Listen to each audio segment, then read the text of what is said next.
Hey, it's Scott. And before we jump into this episode, I just wanted to let you know that in our very next episode, that is episode 255, we're going to be having a panel discussion.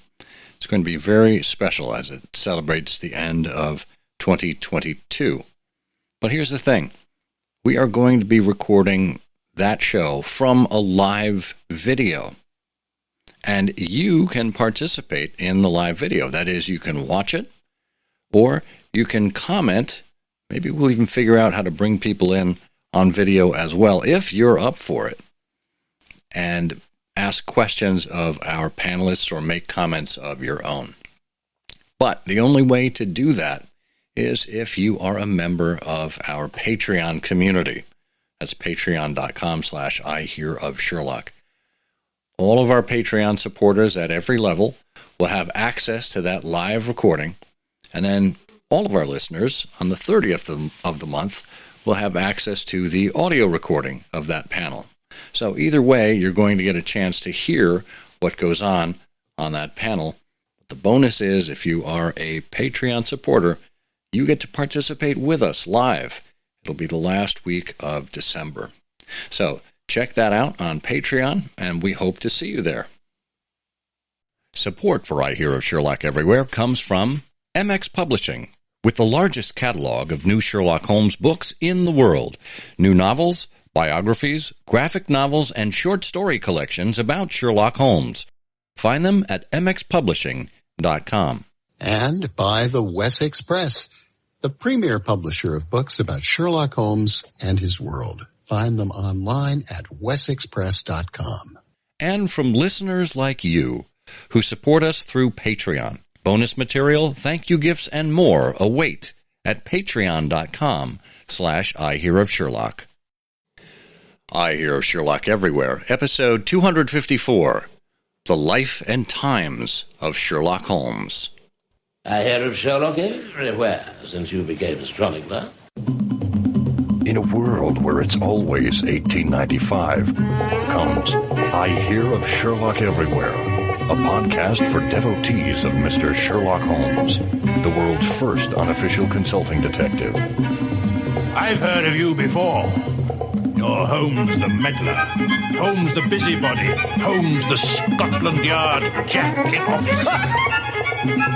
The game's afoot as we discuss goings-on in the world of Sherlock Holmes enthusiasts, the Baker Street irregulars, and popular culture related to the great detective. As we go to press, sensational developments have been reported. So join your hosts, Scott Monty and Burt Wolder, as they talk about what's new in the world of Sherlock Holmes. You couldn't have come at a better time!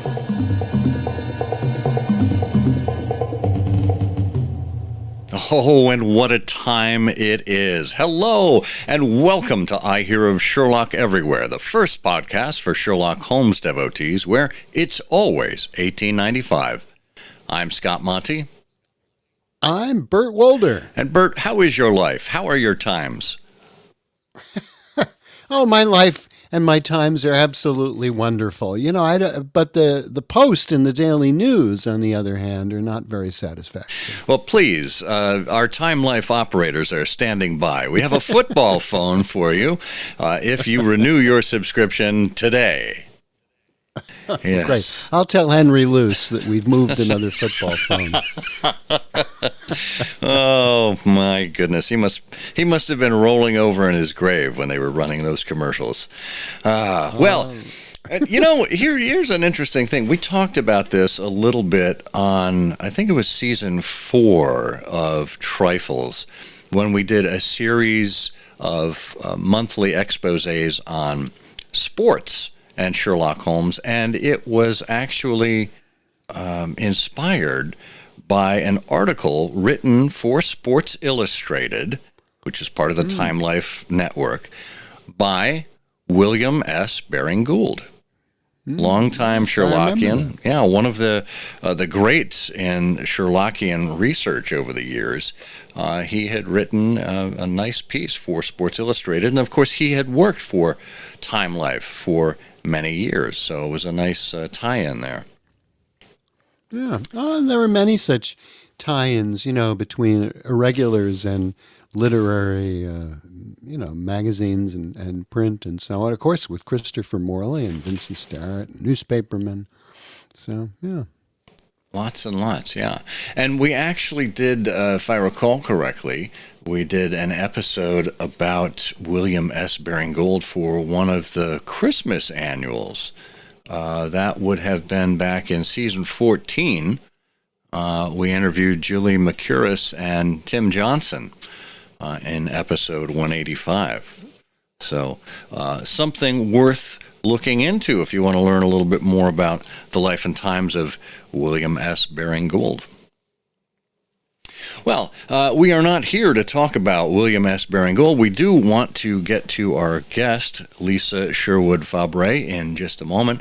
But we wanted to remind you that if you would like the show notes for this episode, including these links that we just talked about, they are available at ihose.co/ihose254, all lowercase, ihose.co/ihose254. That'll take you directly to our website, ihearofsherlock.com, specifically to the show notes for this episode. You can also just open up whatever device you're on, whether it's your phone or if you're on YouTube. Just check out the links below in the episode as it's playing, and it'll take you to where you need to get, including to our Patreon page, patreon.com/ihearofsherlock. As we mentioned in the intro there, we do have a thriving community there. We do offer exclusive content, exclusive merchandise, all kinds of things for our Patreon supporters, because we appreciate your commitment to the show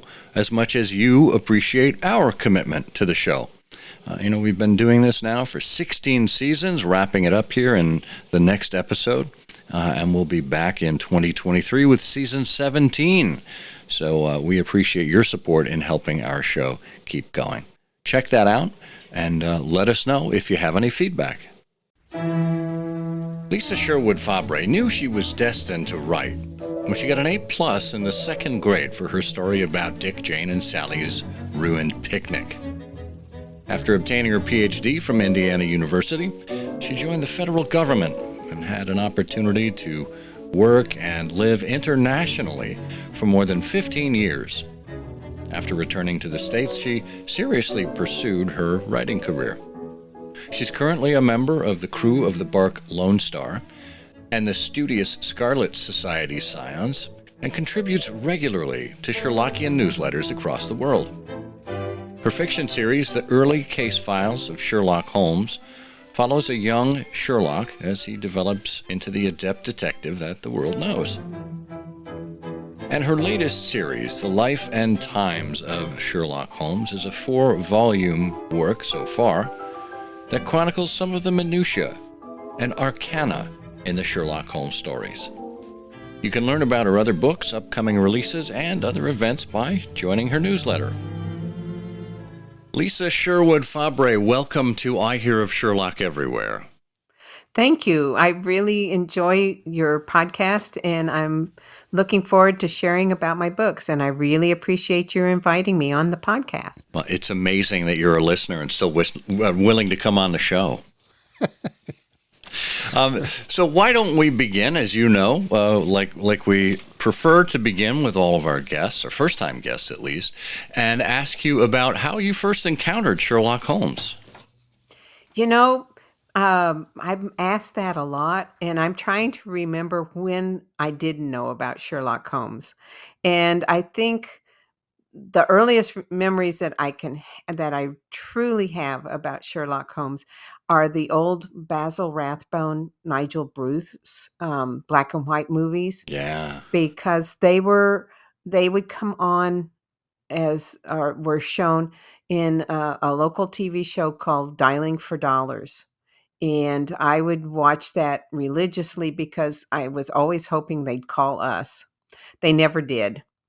But I always tried to know the count and the amount. And I think back now, and the amounts were things like $60, $70, which today most people would say, what? That's not worth it. But when you're in elementary school or junior high, and $60, $70 in the 1960s sounded like a lot more than it does now. Sure. And I also can remember, cartoon characters with the deer stalker and the magnifying glass. And I knew that was a detective. So those are probably my earliest memories of Sherlock Holmes. And Yeah. when did you first read a Sherlock Holmes story? That's another thing that I can't tell you exactly when. There are other people that say I found The Hound of the Baskervilles in my parents' library or something like that.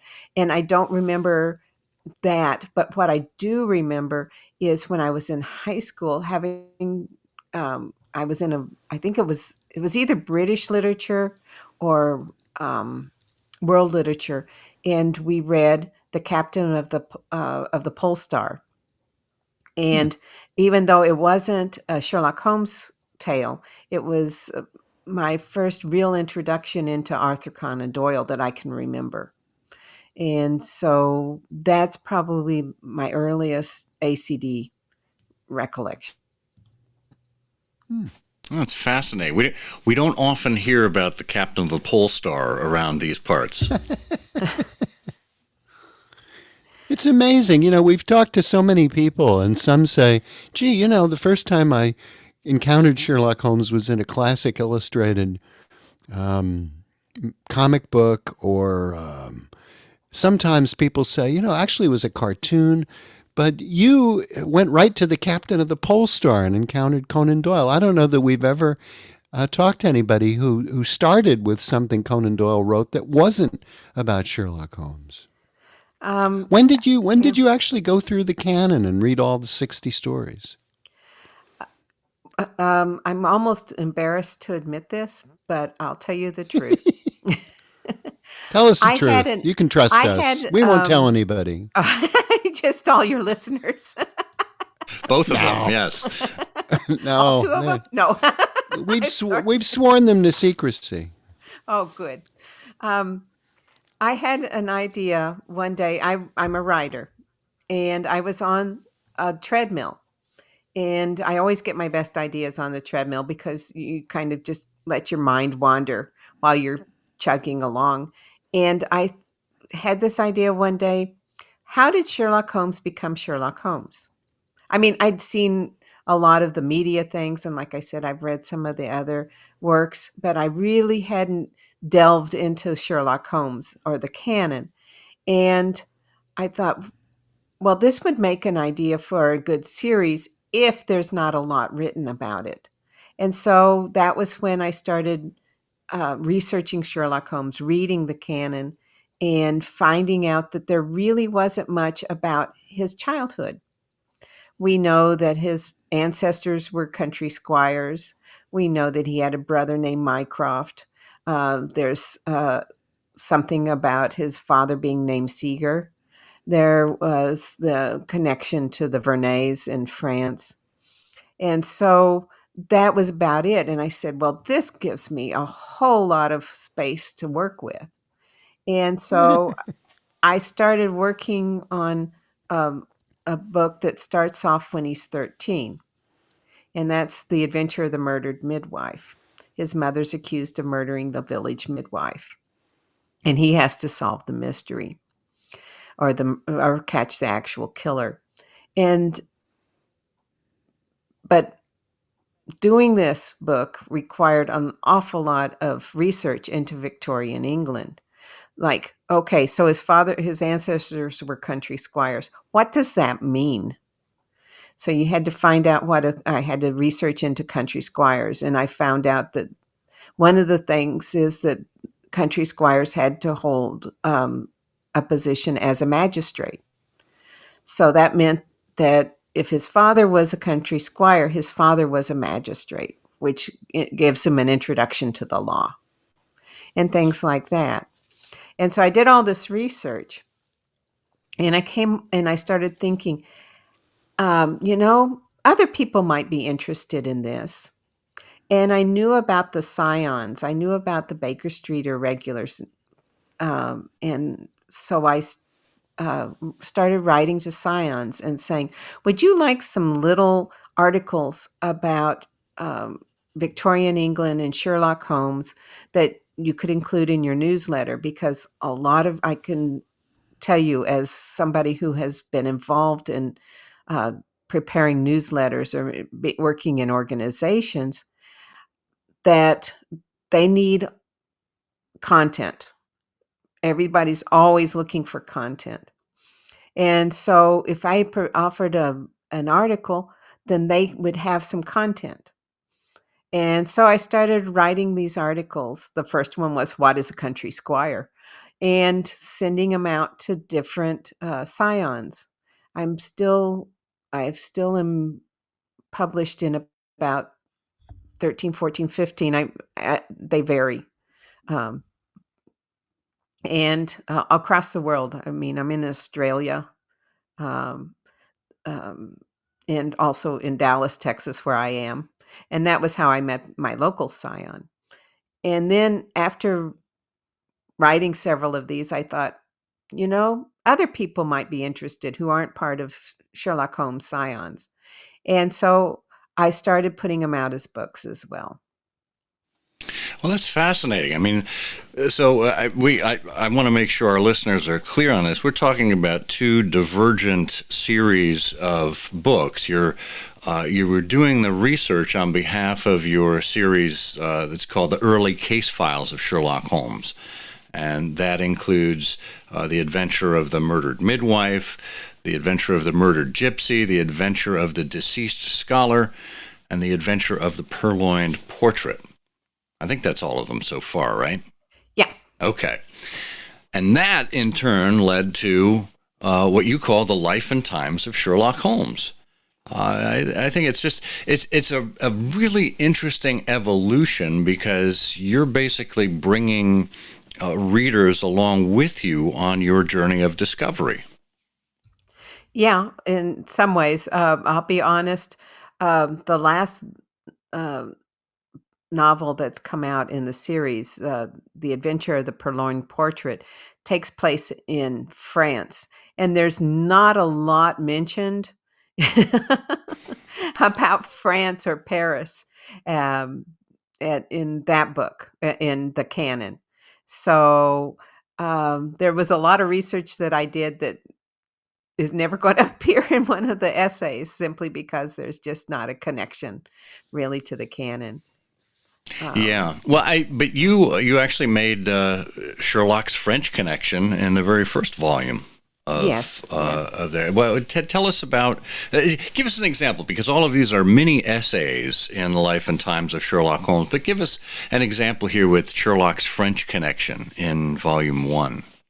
Well, it's really fascinating to read about the Verneys. It was a whole family. There was a grandfather, a father, and then the last one was Horace, who was, and he was actually born in the Louvre. Some of my research included that the reason he was born in the Louvre was because that was actually artist residence at that time. It was originally built as a fort, turned into a palace, turned into a residence for artists, and then finally turned into a museum during after the French Revolution. So, and then they kicked out the artists that were living there. But it was so you had a whole 3 generations of artists, and each one, they were very brilliant. But Horace, in particular, was considered somebody with an incredible memory. The one example was that he saw a friend one day, and he said, I saw you with a young lady the other day, and she was very beautiful. And he sketched her out right there from memory, just right on the spot.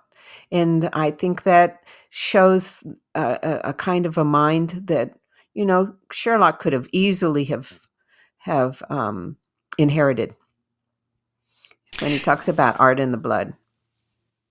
And that's fascinating. I never knew that Vernet was literally born in the Louvre. Mm-hmm. Yeah. And he survived the French Revolution. There was his father one time took him out. The palaces were like, if you look at the Louvre, it's right on the river. It, like I said, it was originally a fortress, and it wasn't far from one of the major palaces. And the father, I'm not quite sure what the father was thinking at the time, but he took him out while they were storming the palace, and they almost got shot. One of the relatives, one of the aunts, actually was guillotined because she was married to a nobleman. He escaped. She got guillotined. Well, it's wonderful because as Scott said, you're echoing the kinds of questions and interests the readers would have when they come across these things in the Sherlock Holmes stories. And it's fascinating because you looked upon the world of Sherlock Holmes, since you're a person, in search of narratives in a way. You looked on the adventures of Sherlock Holmes and said, wow, here's this whole Victorian world. And so you've gone into it and produced these really interesting essays, and they're all very short, so it's possible for your readers to, dip in and consume a few. And the range of subjects you cover, is extraordinary. You covered, for example, I think in the first volume of your essays, one of my favorite subjects, which is the difference between, only because I've never understood it, the difference between abductive and deductive reasoning. And I think your explanation is probably, one of the most graspable.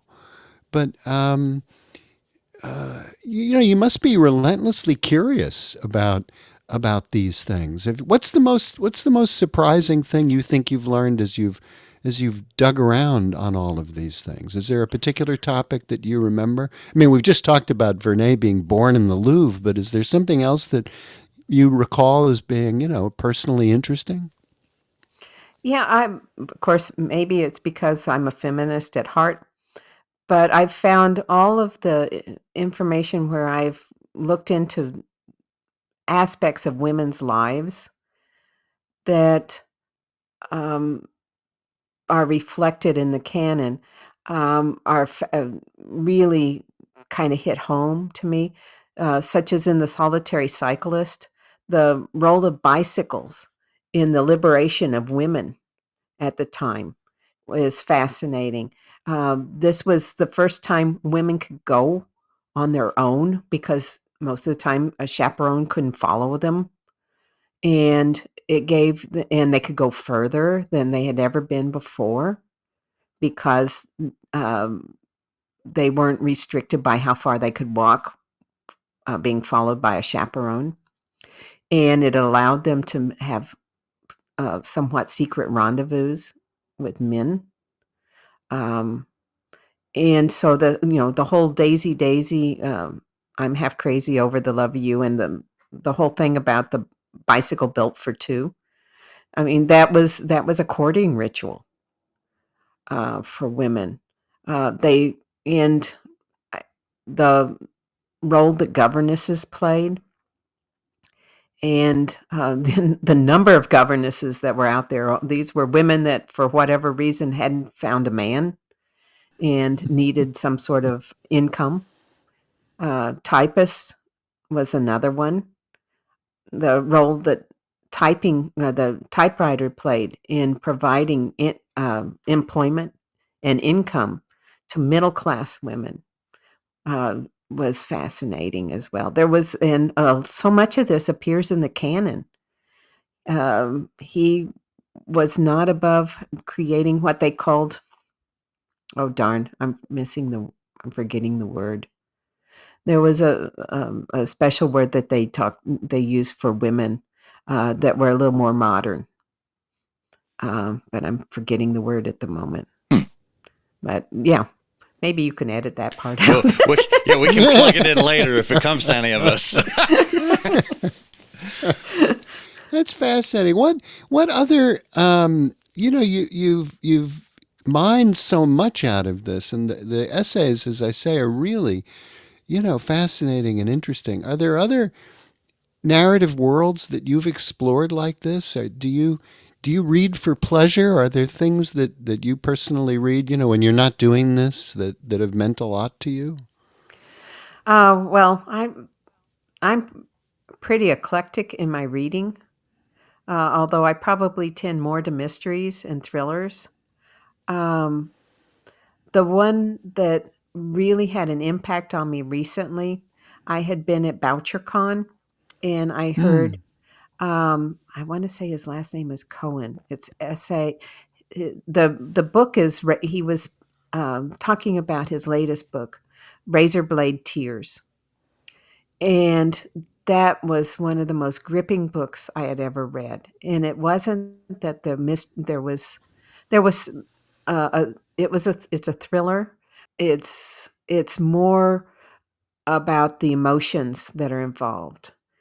It's a white man and a black man whose sons were gay and were married and were killed.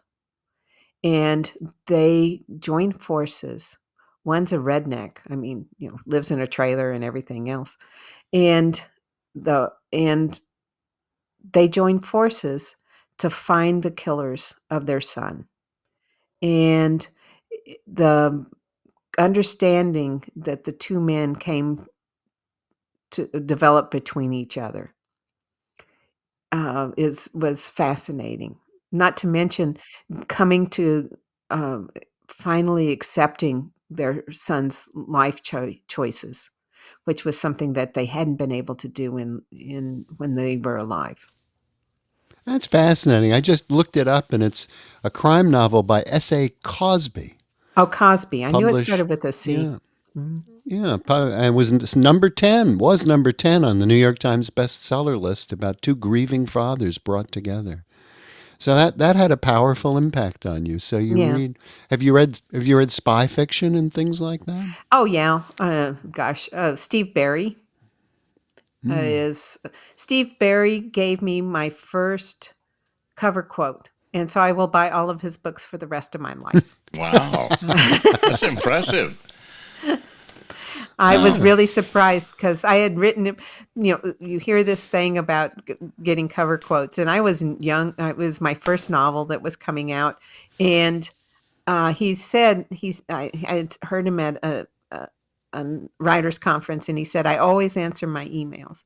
So I sent him an email saying, I have a book coming out. I really appreciate a cover quote, and he wrote back and he says, I'm really on a deadline. I really can't do it right now. And I said, well, it was a shot in the dark. It's okay if he didn't. He said, no, I'm not devastated or anything. And then the next morning I opened up an email from him and he said, I stayed up last night. I read your book. Here's your quote. And, Wow. and so, if he had been in the room, I would have probably offered, I would have probably kissed him. Or offered to carry his child. I don't know, something. But Or at least buy him a drink. I mean, come on. Yeah. Well, you could carry his child for a little while, but you have to put it down. They get again. heavy. I know. Well, what great evidence of a page turner. We're going to pause here a moment for a quick word from our sponsor. We're moving into the holiday season, and what better time to plan for the gifts that you wish to give or the gifts you wish to put on your wish list. There's plenty to choose from at MX Publishing. Since we talked to you last, there are scores of new books available on the site. Things like The Valley of Fear, Black-Eyed Theater script by Nick Lane. The Rediscovered Annals of Sherlock Holmes by Terry Gollage. The English Garden Mystery. That's volume 11 of the McCabe and Cody series by our friend Dan Andriaco. And coming up in the weeks ahead, things like Sherlock Holmes and the Case of the Fateful Arrow by Daniel Victor. The Baker Street Archive by Mark Moore. The Hound of the Baskervilles, a Sherlock Holmes reader by Nick Reiki. And dozens and dozens more. Get on over to mxpublishing.com to check out what books you can put on your holiday shopping list today.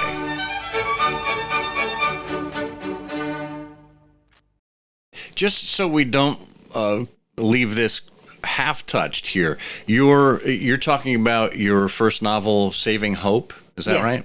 Yes. Tell us a little bit about your background with respect to Russia that actually led to you writing this book. Oh, okay. My husband is a consultant, or was a consultant, an international consultant with PricewaterhouseCoopers. And the U.S. government was involved in helping Russia transition from a communist state to a free market democracy. And he was sent over to reopen the PricewaterhouseCoopers offices that had been there prior to the revolution. And so his first assignment, or their first project, was helping with the privatization of the Russian economy. The Russia provided all their citizens with a voucher worth 10,000 rubles to purchase stock in one of the companies that were going to be privatized. And he was there to his first assignment was working on the systems that were going to receive all of the bids using the vouchers and things, and pick the winners that were going to receive stock in one of the newly privatized companies. And so that was going to be a while. That wasn't going to, you can't do something like that overnight. And so he was going to be over there. We didn't know how long. Originally we said 2 years.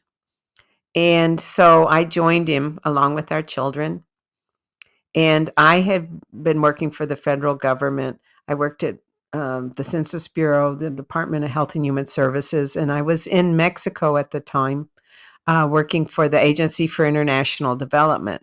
And so when he was sent over there, I applied for a position with the Agency for International Development while I was over there. I worked first on a project that was involved with developing continuing education programs to try to bring the Soviet systems to international standards by providing continuing education to professionals. And then I was involved with the family planning program. That was the last 3 years. The first 2 years was continuing education, and the last 3 was the family planning. Just to complete my husband's story, when he went over there, it was him and I think one other person. By the time he left, they had opened up the consulting practice for PricewaterhouseCoopers, and he had over 500 employees in the consulting practice. Sounds like a success. Yeah. So it was an exciting time to be in Russia. We were there from 94 to 99. And it was... and you were in Moscow? Were you in Moscow? Mm-hmm. Yeah. And I did some traveling because we set up family planning programs across the country, demonstration projects. So we went as far as Vladivostok, which was in the Russian Far East, just, across the water from Japan. And I'm trying to think where else. It's been a while. Yekaterinburg, which is in Siberia, for example. Yeah. And your novel takes place in Siberia. Yeah. We're talking about an unemployed microbiologist who is struggling to save his daughter's life. And Her daughter's life. Her daughter's life. And she's drawn into Russia's underworld as a result. The FSB, formerly the KGB, the Iranians, arms dealing, etc. Is this any of the stuff that you saw while you were over there? Yeah, and actually, it was based. Some of the Iranian recruitment of scientists, Russian scientists, was actually documented by the last name is Prescott. I can't remember his. That one's a journalist. There are two brothers. One's a journalist. One's a thriller writer. And the journalist had an article about the Iranian recruitment of Russian scientists, and that was the seed for this story. I thought, what would cause a Russian scientist to agree to work on bioweapons for the Iranians, or the nuclear weapons for the Iranians? And so I gave this microbiologist a really good reason, which was she had a very sick daughter who needed an operation in the West. It's amazing. Ripped from the headlines almost. There you go. Yeah. Wonderful inspiration. Well, that's fascinating. Well, we should probably turn our focus back to Sherlock Holmes, because that's what this podcast is all about. You know what? One of the reasons, Lisa, that I thought we ought to talk to you is because these volumes of the life and times of Sherlock Holmes, and there are 4 now, the latest has just been released. It's reminiscent of our other show, Trifles, where we talk about little things we come across in the canon. And it's interesting because we've had sources like Jack Tracy's The Encyclopedia Sherlockiana for a while, but they're very brief. They only give, dictionary level definitions of, what a handsome cab is, or what some of the monetary features are, and yet yours go into even greater depth in, as we said, short form essays. Where did you get your information from as you were researching these individual essays? Where was your inspiration? I have quite a number of research sources. I have some references that I keep. There's one that's called the Encyclopedia of Victorian England, or something like that, or the Victorian England Encyclopedia. And those are, that's useful. And I have several BSI publications, the one on the law, and I can't even name all of them. Mostly I start off with a Google search. It's a great place to begin. And usually find a lot of very current articles about some aspect of it. It may not be everything, but it's some aspect that I can use as somewhere. I just find all these little bits and pieces and trivia and tidbits and trifles, I guess you could call them as well. There you go. Well, I mean, it's amazing how out there somebody on the internet has an interest in something. And, years ago when the internet was just a fledgling operation, it was difficult to connect with these people or to find certain nuggets like this. I mean, you really had to roll up your sleeves and spend time among some dusty tomes in a research library.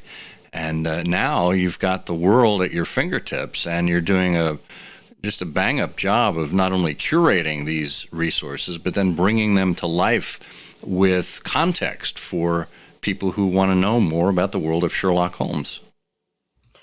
Yeah, it's really been fun to research them and try to find these little bits and to weave them together. That's the other thing, is there's times when I find something that's really interesting, and then I go, well, yeah, but that really doesn't fit into this whole thing, and I have to toss it, which really makes me sad, because I dug it up someplace and I really want to show it off.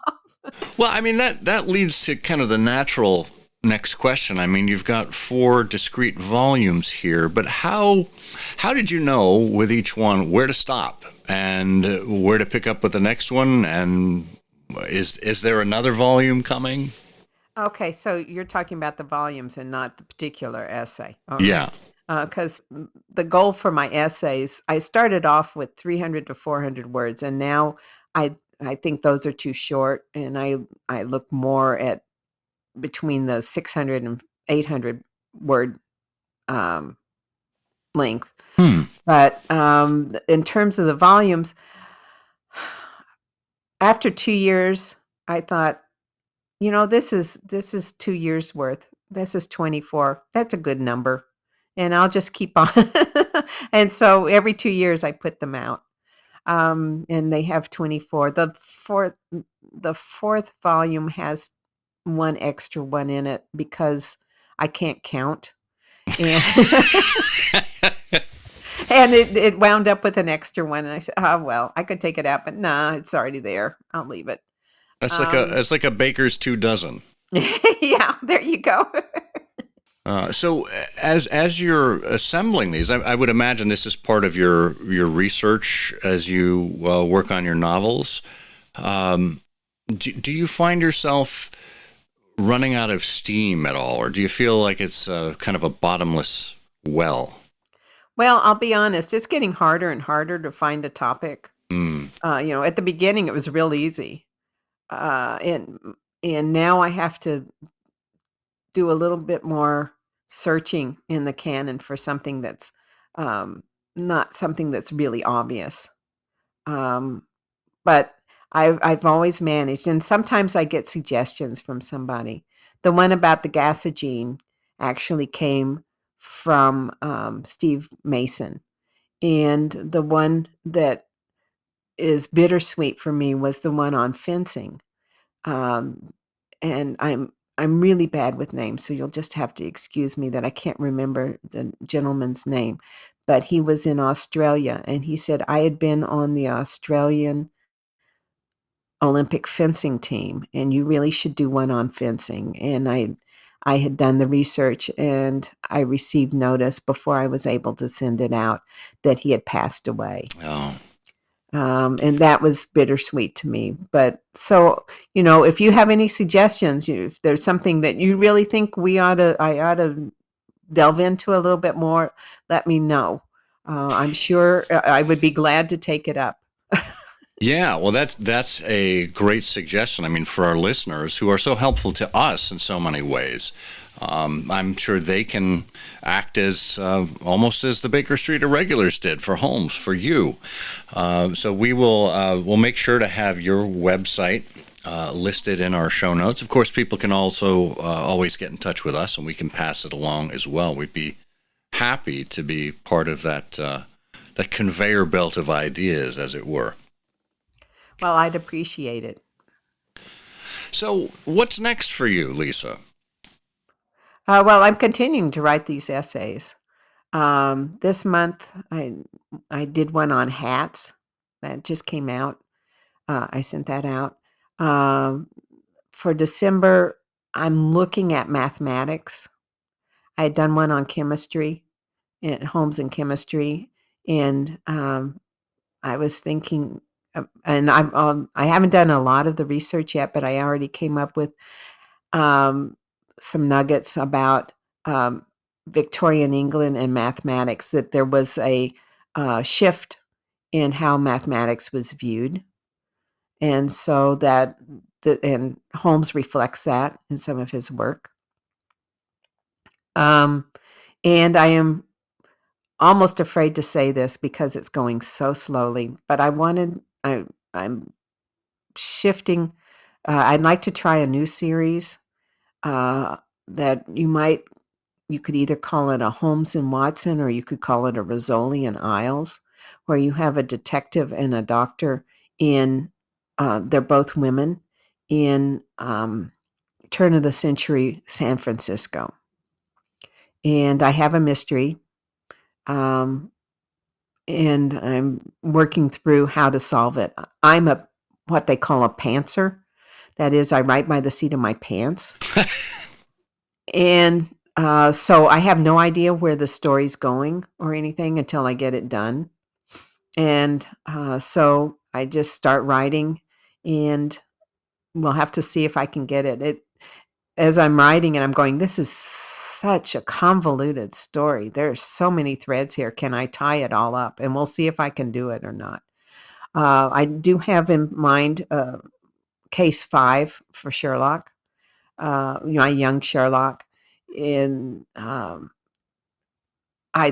the tentative title, and I'm still playing with it, so don't hold me to it.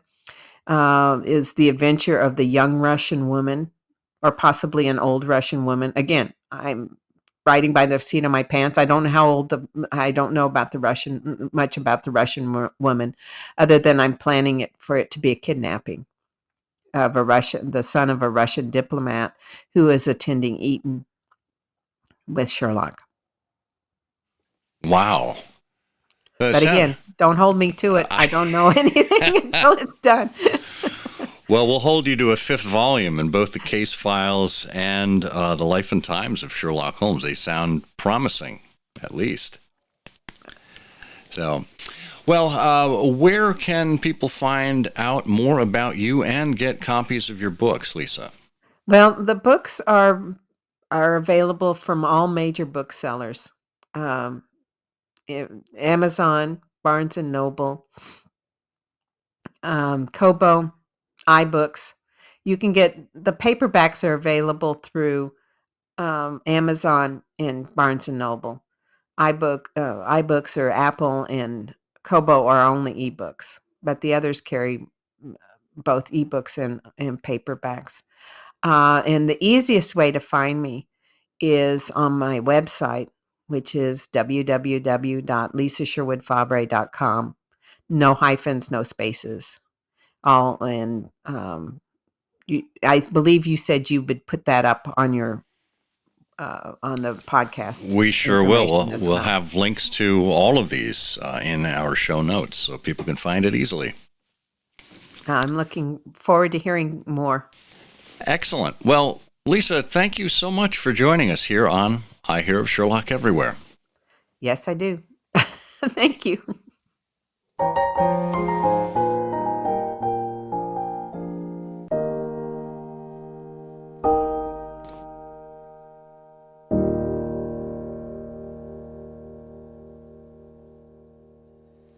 It's interesting to talk to Lisa about topics too, and to see that she feels she may be approaching the end. She's produced so many really interesting essays. You just look at the table of contents here. 800 words on tobacco, on Christmas and Sherlock Holmes, on beekeeping in Victorian age, London on 11 shillings a day. And it's just enormous collection. In a way, it could give fodder to a whole new kind of annotated canon. Well, that's a really interesting insight. I hadn't even thought of it that way, but yeah, I mean, especially when you think about the electronic copies, if this is bundled up with the complete Sherlock Holmes, and let's not forget, we've got all of the stories that are going to be in the public domain next year. It might make for an interesting project for someone who is really committed to this level of information. And, I completely understand the hesitance or reticence about continuing on. I mean, we've had these conversations, you and I have, behind the scenes at Trifles. We are now at over 300 episodes on Trifles, and we ask ourselves, can we keep going another year? Do we think we have it in us? And lo and behold, we find angles, we find ways, and it comes together. And I'm looking at Lisa's works here, thinking they actually could be an inspiration for us. They could be a funnel for some of the things that we haven't yet talked about on Trifles. Yeah, that's a good point. Well, I'm particularly obsessed by the color of Vincent Spaulding's collar button, and I'm hoping we can get to that. I don't think even Sherlock Holmes noted that. He did not observe that. Crazy, I know. But even going between volumes here, in volume 1, I think it is, we see London on 11 shillings a day, which I believe was Dr. Watson's pension. And I think we had a conversation about that at one point on Trifles. But then we go over to volume 2, and we find an essay called London on 4 pence a night. So you've got 8 shillings a day and 4 pence a night, and 4 pence a night, I think, is to maybe Shinwell Johnson's nightclub routines, and bedding and lodging houses, etc. So, I mean, you pair these two things up, and it makes for a more well-rounded kind of discussion on getting by while living in London. Yes, of course. And it also relates to tailoring. When you bought a suit in those days, you got an extra pair of pence. Wow. You know what, Bert? You caught me so off guard. I wasn't even ready with the... I know. I defeated the Wawa. I know, feel right? Pretty good about that. That won't happen again, let me assure you. Oh, drat. Well... Drat.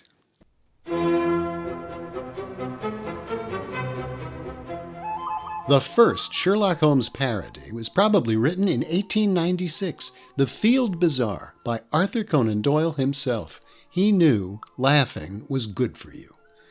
That's why the Wessex Press continues the tradition with The True Adventures of Sherlock Holmes by Terence Faherty.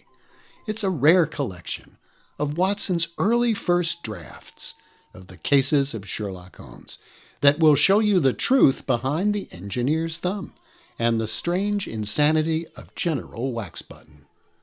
Learn the actual facts behind the adventure of the notorious parasol chaser, and astonish your friends when you tell them the man with the twisted lip actually struck it big as a part-time bustle fitter.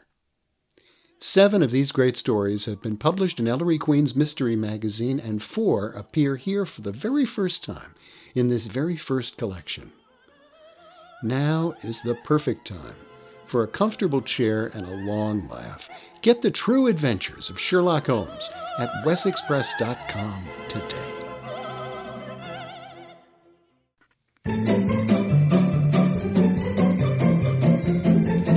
All right, everyone knows what that means. That's right, it's everyone's favorite Sherlockian quiz show. It's Canonical Couplets, where we give you 2 lines of poetry, and you have to tell us what the heck it is that we're talking about. And if you remember, the last time we were here, we gave you this clue. An eerie case, quite far from home, with evil unrelieved, begins with the most surprising telegram Watson had received. Bert, do you know which Sherlock Holmes story we're talking about here?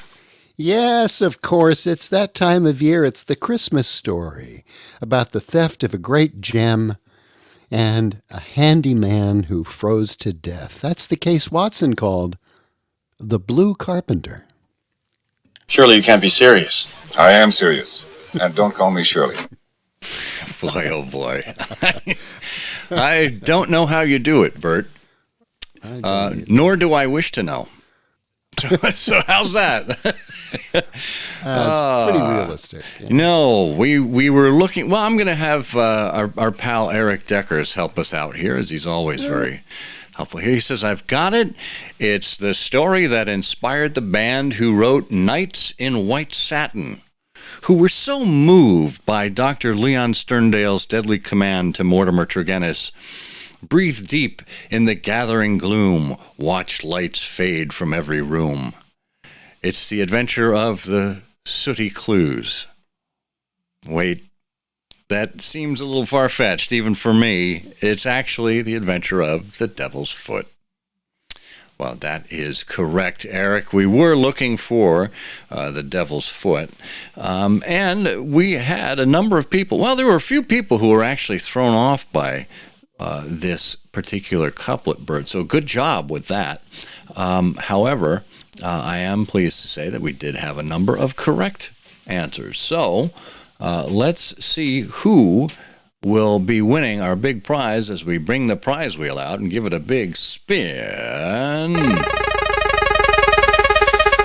And it's going around and stopping on number 41. 41, and that corresponds to Olivia Kirkendall.